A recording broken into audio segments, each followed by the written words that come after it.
തൈകളാണ്. ഇതൊക്കെ ഡ്രമ്മിൽ സെറ്റ് ചെയ്യാൻ പറ്റിയ തൈകളാണ്. ദിവസങ്ങൾക്കുള്ളിൽ ഇത് പൂവും കായ് വരാൻ സാധ്യതയുണ്ടല്ലേ? ഇത് തന്നെ വരുന്നുണ്ട്, പൂവുകളൊക്കെ വരുന്നുണ്ട്. ആൾക്കാർ അങ്ങനെ നുള്ളിപ്പൊറുക്കി പോവും പൂ വരുന്ന കണ്ടാല്. ഈ കാണുന്ന സെക്ഷൻ മുഴുവൻ നമുക്ക് ആ റേറ്റിന് കൊടുക്കാം. ആ റേറ്റിന് കൊടുക്കാം. വലിയ കവറല്ല, ചെറിയ കവറുകൾ ഇതൊക്കെ. ഇത് ഫുള്ള് നാം ടോക്കാണ് കേട്ടോ. അതിൻ്റെ ഉള്ളില് കാലാപ്പാടിയൊക്കെ ഉണ്ട്. തോനെ അധികം നാം ടോക്ക് തന്നെയാണ്. കണ്ടെങ്കിൽ ഇതിന്റെ പുഷ്പ തൈകൾ 25-30 കവറാണ്. ചിലത് 30 കവറുണ്ട്. നല്ല ഐറ്റം. അങ്ങനെ വന്നൊക്കെയാണ്.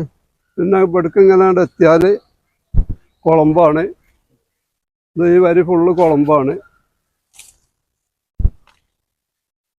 ഉണ്ടല്ലേ, വലിയ വലിയ തൈകളാണ്. ഇതിൽ പെട്ടെന്ന് ഇത് കുളമ്പാണ്. കുളമ്പിന്റെ വെറൈറ്റി ആണ്. ഇതിൽ തന്നെ പൂട്ടൊക്കെ ഉണ്ട്. ഇതില് കുളമ്പ് അപ്പുറത്താണ് ഉള്ളത്. കായ്ക്കാനായിക്കണം.